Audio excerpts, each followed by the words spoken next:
રાજકોટ ગ્રામ્ય પોલીસ દ્વારા સુરક્ષાના હેતુસર સેતુ સોસાયટી અંતર્ગત ઉજવાઈ રહેલા નારી વંદન સપ્તાહના ભાગરૂપે ઉપલેટા પોલીસ સ્ટેશન દ્વારા એમડી ગર્લ્સ હાઈસ્કૂલ ઉપલેટા ખાતે સાયબર અવેરનેસ કાર્યક્રમનું આયોજન કરવામાં આવ્યું. આ કાર્યક્રમ દરમિયાન વિદ્યાર્થીઓને સાયબર ક્રાઇમથી બચાવવાના ઉપાયો, ઓનલાઈન છેતરપિંડીથી સાવચેતી, સોશિયલ મીડિયાનો સુરક્ષિત ઉપયોગ તેમજ સાયબર સુરક્ષા અંગે જરૂરી માર્ગદર્શન આપવામાં આવ્યું. ઉપરાંત મહિલાઓ અને વિદ્યાર્થીઓની સુરક્ષા માટેના વિવિધ કાયદાઓ, સુરક્ષા વ્યવસ્થા તથા ઉપલબ્ધ સહાય અંગે પણ માહિતગાર કરવામાં આવ્યા હતા. ઉપલેટા પોલીસ દ્વારા વિદ્યાર્થીઓને કોઈપણ પ્રકારની મુશ્કેલીથી સાયબર ગુનાનો ભોગ બને ત્યારે તાત્કાલિક પોલીસનો સંપર્ક કરવા અપીલ કરવામાં આવી હતી.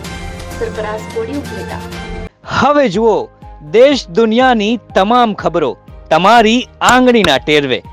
ઉઠાવો મોબાઈલ અને ગૂગલ પ્લે સ્ટોર પરથી ડાઉનલોડ કરો અમારી CN24 ન્યૂઝ મોબાઈલ એપ.